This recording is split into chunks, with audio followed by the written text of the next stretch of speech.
Jadi masih banyak sekali. Kalau potensinya di Rembang cukup bagus sebenarnya.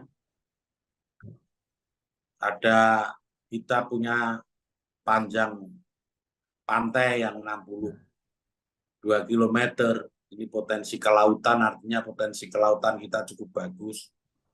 Kemudian kita juga ada pertambangan, juga pertanian.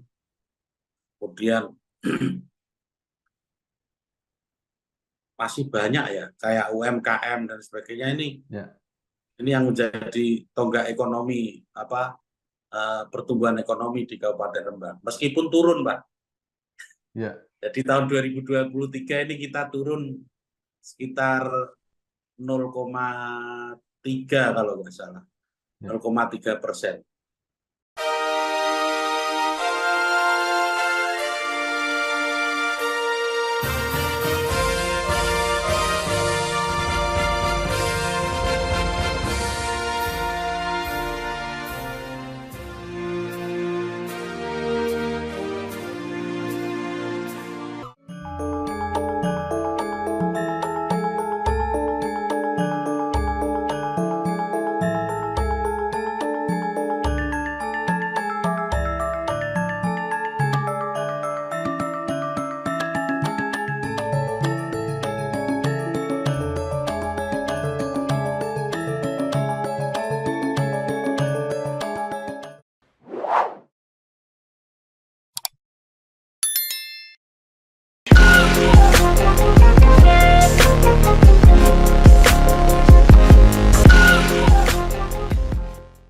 Assalamualaikum warahmatullahi wabarakatuh. Bersama saya Bambang Sadiono di kanal Inspirasi Jawa Tengah. Mudah-mudahan kanal ini selalu bisa memberi inspirasi, motivasi, dan edukasi. Kami sedang mempersiapkan beberapa video wawancara untuk memantau pelaksanaan pilkada serentak seluruh Indonesia, termasuk pemilihan bupati dan wakil bupati Rembang. Saat ini saya sudah bersama dengan salah seorang tokoh di Rembang, yaitu Haji Muhammad Hanis Kholil Baru, yang biasa dipanggil Gus Hanis. Jabatannya adalah Wakil Bupati Rembang dan Ketua DPC PKB Rembang. Apa kabar, Gus? Alhamdulillah sehat. Baik, Pak. Baik. Gus Hanis lahir di Rembang 17 Agustus 1982, menyelesaikan S1 di UIN Sunan Kalijaga, Yogyakarta, kemudian aktif di NU, pernah menjadi pimpinan cabang GP Ansor Rembang, dan berkarir di bidang politik melalui Partai Kebangkitan Bangsa PKB, saat ini menjadi Bupati Rembang dan Ketua DPC PKB Kabupaten Rembang. Gus Hanis mungkin secara singkat bisa bercerita lebih jelas tentang karir politiknya sampai saat ini. Moga silakan. Ya, bicara karir politik, saya mungkin masih ini, Pak ya, masih ilmunya masih seujung kuku lah, masih sangat muda, masih sangat pemula. Di awal tadi Pak Bambang sudah menyebutkan kalau awal saya ini di Gerakan Pemuda Ansor, yang tetap ini bukan peserta politik praktis seperti itu. Baru di 2021 setelah saya dilantik menjadi wakil bupati, baru mendapatkan amanah sebagai ketua DPC yang mau nggak mau memaksa saya harus lebih intens terjun ke dunia politik. Kalau di Gerakan Pemuda Ansor, meskipun sudah tidak menjadi ketua pimpinan cabang, saat ini saya alhamdulillah dipercaya menjadi salah satu ketua di pimpinan pusat Gerakan Pemuda Ansor, Pak. Jadi ya belum banyak yang bisa didapat di politik gitu. Jadi masih sangat baru sebenarnya. Baru 3 tahun. Saya masih ingat banget Pak Bambang wawancara saya beberapa waktu yang lalu sebelum pilkada. Iya, ya. Gus, biasanya orang aktif di politik dulu baru jadi pejabat. Nah, ini Gus Anies jadi pejabat dulu, baru aktif di Kebalik, bidang politik. betul, terbalik. Ya, baik. Tetapi DPC PKB dipimpin Gus Anies kelihatannya di Pileg 2024 berhasil. Nah, mungkin bisa diceritakan bagaimana Pileg 2024 ini di Rembang bagi Ya, PKB. ya bisa dikatakan berhasil ya, karena kami bisa menambah perolehan suara yang sebelumnya di 2019 sekitar 61.000. Saat ini kita di 2024 bisa mendapatkan 76.000. Artinya lumayan signifikan atau sekitar 25% kenaikan suara. Meskipun kursinya tetap 8. Tapi perolehan suaranya naik 25% ya. Kalau mau dibilang itu prestasi ya mungkin itu prestasi kami pengurus DPC di periode ini. Seperti itu Pak Bambang. Ya, jadi di 8 kursi masih tetap seperti yang periode kemarin, artinya kita ada di jajaran wakil ketua karena ketuanya masih P3 meskipun sama 8 kursi tapi mereka lebih banyak perolehan suaranya seperti itu.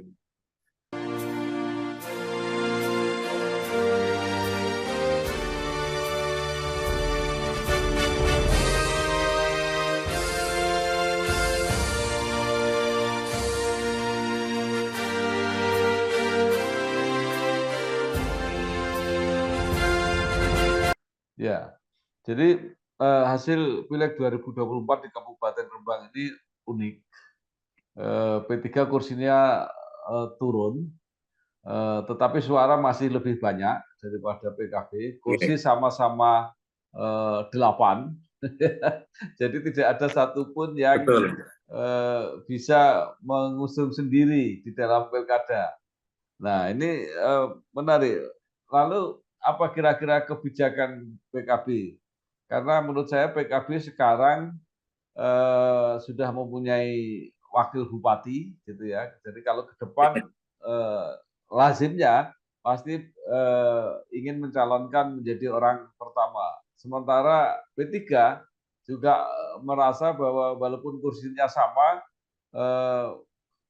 suaranya lebih banyak, jadi juga pantas kalau menjadi orang pertama. Gimana Gus? Iya, dengan 8 kursi ini Pak Bambang ya, dan kenaikan perolehan suara saya kira ya cukup pantas lah kalau PKB juga ikut meramaikan atau ikut mengusung kadernya untuk ikut kontestasi di pilkada. Tapi memang banyak yang perlu dikomunikasikan, terutama karena memang nggak bisa sendirian kita maju, jadi mesti harus berkoalisi seperti periode-periode yang lalu seperti itu. Kalau mau ikut ya ikut kita, insya Allah lah, dan itu sudah selayaknya ikut meramaikan atau bukan meramaikan, ikut mencoba inilah berkhidmah itulah ya, ikut mengabdi di Kabupaten Rembang. Jadi sejauh ini kan PKB sudah berhasil mendudukan kadernya sebagai wakil bupati yang seperti itu. Dia mungkin nanti bisa ikut lagi menawarkan kader tersebut untuk menjadi mungkin kembali wakil bupati atau bupati kembali, kita belum tahu. Seperti itu. Baik, ini luar biasa. Nah, yang pertama kan harus apakah koalisi yang selama ini akan dipertahankan? Kalau koalisi P3 PKB dipertahankan, ini kan tinggal berunding apakah bupatinya tetap di P3 atau bupatinya yang dari wakil bupati naik menjadi bupati. Nah, kira-kira seperti apa, Gus? Kalau koalisi ini masih abu-abu kalau saya bilang, Bapak.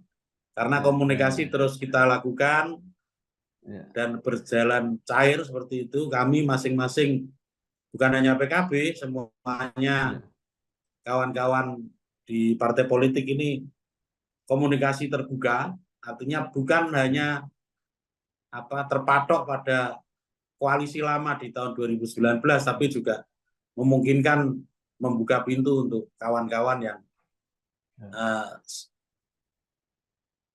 kemarin itu berseberangan gitu dalam tanda kutip atau menjadi lawan dengan kita. Ada kemungkinan juga ini akan bersatu atau seperti apa. Jadi dinamika ini terus bergulir, Bang. Jadi belum tahu juga soal koalisi ini dengan siapa. Jadi ada kemungkinan perubahan koalisi. Maksudnya apakah koalisi P3 PKB plus ditambah partai-partai lain, atau koalisi PKB berdiri sendiri dan koalisi P3 berdiri sendiri? Belum tahu juga, komunikasi terus kita lakukan. Jadi kalau keputusan-keputusan internal kami ini biasanya memang melalui pleno dengan para Dewan Suro ya, kalau kita sebut istilah di partai kami, artinya para sesepuh partai, kita minta arahan itu, kemudian keputusan-keputusan partai juga dilakukan kesepakatan bersama pengurus struktural, pengurus harian, berikut kawan-kawan anggota fraksi, itu yang selalu kita libatkan seperti itu. Jadi belum, kalau komunikasi masih terus cair ini, apalagi Lebaran ini. Kita terus jagongan lah, ngopi-ngopi terus.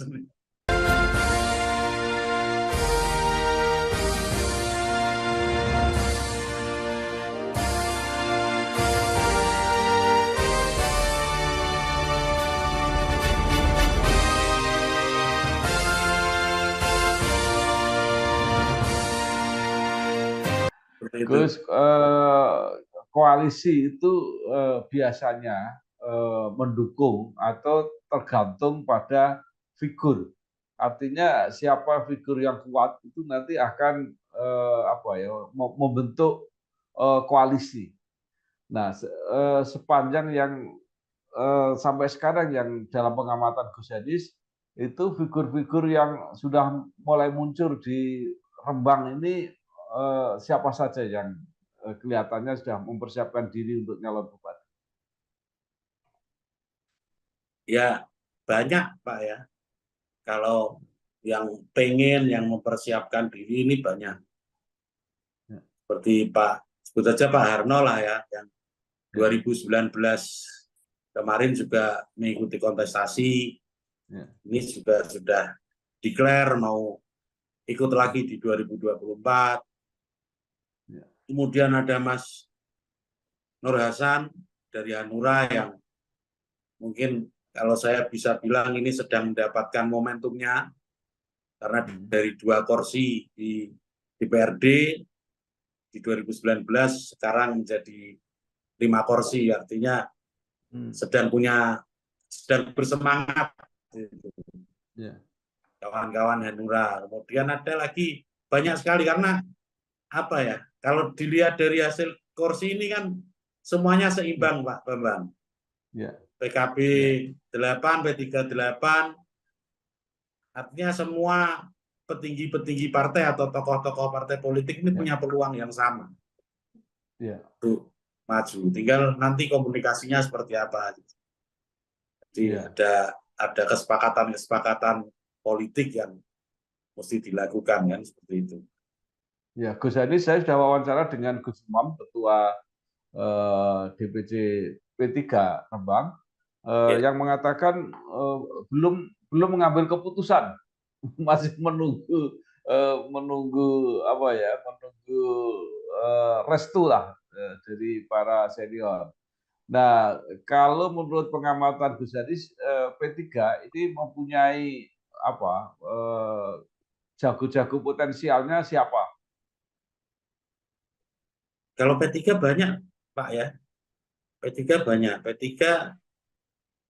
di Rembang ini kan termasuk salah satu partai yang besar. Kabupaten Rembang ada Gus Umam sendiri mungkin. Ini juga punya peluang. Kemudian ada siapa ya? Putranya Pak Bupati mungkin. Ini juga yang kemarin terpilih menjadi anggota DPRD provinsi. Kalau memang mau melepas, belum dilantik, mau barusan dilantik, mau melepas kan, siapa tahu juga kan ada. Saya kira banyak, P3 banyak, di PKB juga banyak, di PKB juga banyak. Cuma kebetulan yang saat ini sedang menjabat posisi paling strategis ya saya. Tapi kalau kader-kader potensial juga banyak sekali.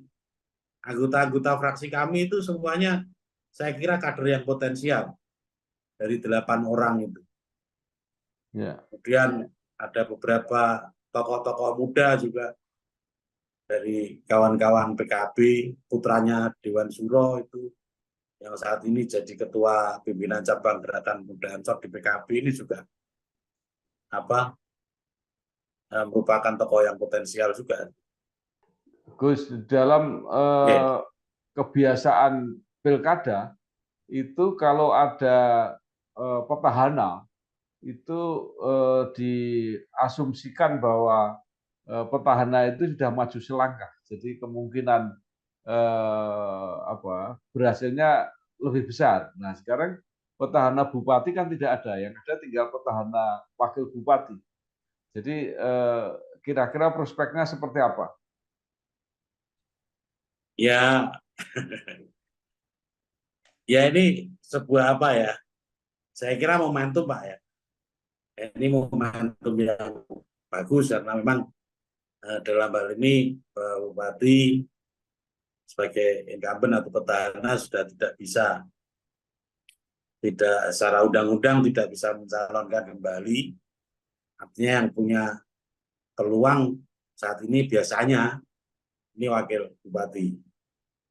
Tapi ya itu tadi saya masih harus berkomunikasi lagi dengan kawan-kawan lain, kawan-kawan partai politik yang lain, sebagaimana sambil melihat potensi seperti apa, juga tidak ketinggalan kita juga selalu melakukan survei Pak Bambang. Ini buat pegangan kami sebagai alat baca kita, bagaimana menentukan langkah-langkah dan kebijakan-kebijakan politik ke depan. Artinya kalau peluang, kalau diuntungkan, ya kita diuntungkan. Kalau hasil survei yang terakhir yang dipunyai PKB Rembang seperti apa hasilnya? Kami melakukan survei terakhir sebelum pileg, Pak Bambang. Jadi saya kira sudah tidak lagi relevan kalau ini dipakai alat baca kita setelah pileg. Jadi insya Allah ini sudah running survei, kita hasil mungkin awal Mei, kalau sampai pertengahan lah paling lambat kita bisa mendapatkan hasil itu sebagai alat baca untuk pilkada. Karena survei yang di pileg kemarin kan kita pakainya pileg dan alhamdulillah lumayan, akurasinya lumayan. Jadi di survei kami itu kalaupun menang PKB tidak bisa dominan. Halo guys, sekarang cuma dengan satu jari semua urusan listrik langsung beres, res. Ini dia PLN Mobile. Kalau cuma gangguan aja sih, nggak usah panik. Tinggal tap menu pengaduan, cus petugas PLN-nya langsung datang. Atau mau isi token, pasang listrik baru, atau mau ubah daya, atau cek hitungan listrik. Urusan listrik serahin aja ke PLN Mobile. Kalau tadi yang dibayangkan bahwa pilkada biasanya mengikuti figur ya. Ada figur seperti Pak Harno, kemudian Pak Nur Hasan. Nah, PKB pasti akan berdiri sendiri. Nah, minimal kan ada tiga pasang calon ini yang sudah siap. Tergantung P3 mau berdiri sendiri atau tetap bersama-sama dengan PKB. Nah, kira-kira kalau bayangannya seperti apa? Belum bisa terbayangkan. Kalau soal pasangan ini kan ya kita kan jenengan tahu lah, dengan juga makhluk politik saya kira paham gitu kan. Jadi kita masih saling ya komunikasi, saling adu strategi dan sebagainya. Jadi pada saatnya nanti pastilah ada terpublikasi kan seperti itu. Nah, Gus Anies adalah orang yang sekarang sudah ada di pemerintahan ya. Pasti tahu persoalan-persoalan yang dihadapi oleh Rembang. Bisa nggak digambarkan masalah-masalah yang masih menjadi sisa yang harus dikerjakan lagi oleh bupati periode berikutnya, dan peluang-peluang apa yang nanti masih terbuka untuk 5 tahun yang akan datang? Ya, saya kira ada banyak program prioritas yang saya belum bisa selesai di 3 tahun terakhir ini, karena juga kita masih ini kalau normal masa jabatan kan sebenarnya baru separuh, Pak. Baru separuh karena kita dilantik di 2021. Hanya masih banyak sekali program yang mesti dituntaskan. Syukur kalau sebelum Pak Bupati kali ini purna itu, ini bisa terselesaikan. Salah satunya ya soal kemiskinan, ini yang lumayan masih cukup tinggi. Bahkan di Jawa Tengah kita juga masih ranking bawah gitu Pak ya, kalau bisa dikatakan ada di 7 besar dari bawah. Kemudian banyak sekali soal kesehatan, mungkin kesehatan masyarakat, soal pendidikan, pertumbuhan ekonomi. Ini juga akan coba kita pompa lagi atau push lagi di periode-periode yang akan datang ini. Jadi masih banyak sekali. Kalau potensinya di Rembang cukup bagus sebenarnya. Kita punya panjang pantai yang 62 km. Ini potensi kelautan, artinya potensi kelautan kita cukup bagus. Kemudian kita juga ada pertambangan, juga pertanian, kemudian masih banyak ya, kayak UMKM dan sebagainya ini. Ini yang menjadi tonggak ekonomi, pertumbuhan ekonomi di Kabupaten Rembang. Meskipun turun, Pak. Jadi tahun 2023 ini kita turun sekitar 0,3 kalau nggak salah, 0,3% di tahun 2023. Yang 2022 kemarin cukup bagus, sekitar 5,5. Saat ini mungkin 5,2. Ya, baik Gus. 2 hal yang saya kira sangat strategis. Satu, daerah pantai, daerah perikanan, dan yang kedua tadi tambang. Yang mau saya tanyakan, apa yang sudah dikerjakan sekarang dan nanti kalau kira-kira jadi itu akan seperti apa? Jadi membangun industri perikanan, termasuk kalau nggak salah peran pelabuhan yang sedang dikembangkan. Iya Pak, jadi kita juga punya pelabuhan barang. Selain pelabuhan nelayan tangkap ya, kita juga ada pelabuhan barang itu di Semuki, yang ini coba ya, ini yang jadi PR kita juga lah, yang harus diselesaikan juga sehingga bisa sedikit menyumbangkan pendapatan asli daerah seperti itu. Kemudian di wilayah utara sampai ke timur itu kan pengembangan perikanan tangkap ini juga akan terus kita lakukan. Selama ini keterpihakan kami, pemerintah kabupaten terhadap para nelayan ini cukup, kemudian terhadap kawan-kawan industri perikanan ini juga terus kita lakukan seperti itu, keterpihakan ini. Mungkin kalau bicara itu ya, kalau ada juga yang pantai ini kan tidak melulu berhubungan dengan nelayan, Pak. Pariwisata juga ada. Pariwisata pantai mungkin kalau yang di kota ini kan Taman Kartini, Karangjaya itu yang cukup terkenal di Bunjulharjo. Ini juga terus kita berikan pendampingan lah dari pemerintah kabupaten seperti itu. Ini juga potensi yang sangat bagus sekali. Ya.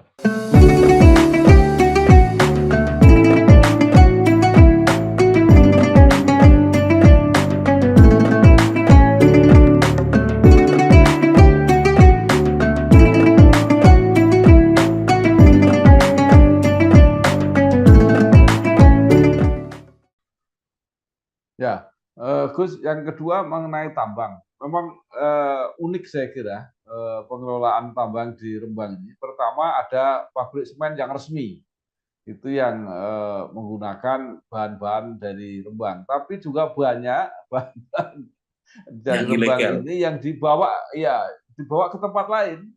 Jadi artinya sebenarnya kalau bisa maksimal di Rembang mungkin nilai tambahnya akan lebih besar. Tapi itu dibawa ke tempat lain, termasuk ke Grobogan apa. Nah, bagaimana rencana Gus Hanis ke depan kira-kira? Ya, idealnya seperti itu, Pak Bambang. Jadi idealnya memang barang tambang, barang mentah itu bahan mentah yang diambil di Rembang, idealnya keluar dari Rembang ini sudah kondisi siap pakai, artinya sudah matang seperti itu ya. Tapi yang terjadi saat ini memang di Rembang industri pertambangan ini agak belum bisa berdiri bagus itu ya. Selain memang BUMN itu Semen Gresik di sana. Jadi industri-industri ini yang berbasis pertambangan masih belum bisa maksimal.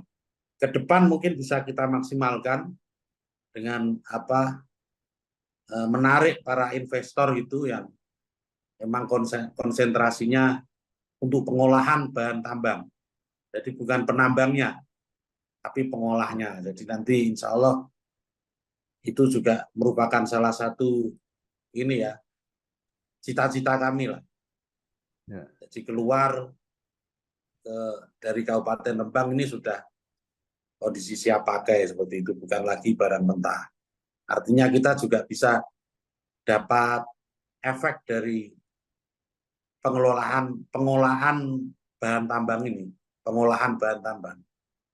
Jadi kan mesti perputaran ekonomi dan sebagainya juga ikut berputar dulu di Kabupaten Rembang sebelum keluar. Baik Gus. Nah sekarang terakhir, seandainya nanti semua berjalan lancar, Gus Hanis bisa nyalon jadi Bupati Rembang dan dalam proses akhirnya terpilih, apa yang dicita-citakan atau diinginkan akan dilakukan oleh Gus Hanis untuk Kabupaten Rembang? Bicara seandainya ini sulit, Pak. Tapi kan persiapan. Iya, yang jelas saya sebagai putra daerah asli Rembang juga pasti punya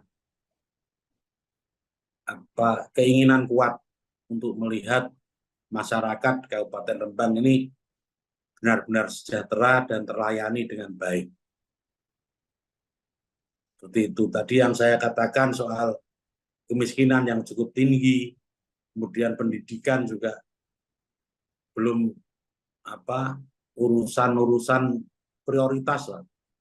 Ini juga belum bisa kita suguhkan 100% gitu. Kalau saya bilang 100% penuh gitu. Jadi ini yang mungkin akan kita lengkapi, kita terus tingkatkan. Paling akhir, apa harapan Gus Hanis terhadap masyarakat? Apa yang disarankan supaya dalam pilkada ini nanti bisa berjalan dengan baik dan akhirnya terpilih figur yang memang benar-benar amanah dan bisa menyelesaikan persoalan-persoalan Kabupaten Rembang. Ya. Saya kira masyarakat Kabupaten Rembang ini sudah sangat dewasa, Pak Bambang, apalagi menghadapi kontestasi-kontestasi semacam ini, semacam pileg, semacam pilkada, pilpres yang kemarin kita laksanakan juga bisa berjalan lancar, bisa berjalan baik. Yang jelas pesan kami ya harus benar-benar memilih menurut menurut keyakinannya lah. Jadi bukan hanya melulu soal yang lain, memang benar-benar harus bisa objektif. Tapi kalau soal menjaga ketertiban, keamanan di lingkungan dalam hal pesta demokrasi, ini saya kira masyarakat di Kabupaten Rembang sudah cukup dewasa. Artinya kawan-kawan dari pihak keamanan, pihak penyelenggara ini sudah cukup nyicil ayam lah bahasanya kalau di Kabupaten Rembang. Selama ini aman-aman saja. Dan insya Allah ke depan saya yakin juga husnudon itu ya, masyarakat di Kabupaten Rembang juga tetap menjadi masyarakat yang dewasa dalam menghadapi kontestasi. Seperti itu, Pak Bambang. Ya. Baik, terima kasih sekali Bapak Haji Muhammad Hanis Khalil Baro atau yang dikenal sebagai Hanis, Wakil Bupati Rembang dan Ketua DPC PKB Kabupaten Rembang. Mudah-mudahan apa yang disampaikan ini membantu kita semua, membantu masyarakat Rembang untuk mengikuti proses pilkada sebaik-baiknya dan bisa mendapatkan pimpinan daerah ke depan yang memang benar-benar bisa menjawab persoalan-persoalan yang dihadapi oleh Kabupaten Rembang. Sekali lagi terima kasih Gus, sukses. Terima kasih. Nuhun pangapunten Pak Bambang. Oke, terima kasih. Wassalamualaikum warahmatullahi wabarakatuh. Waalaikumsalam warahmatullahi wabarakatuh.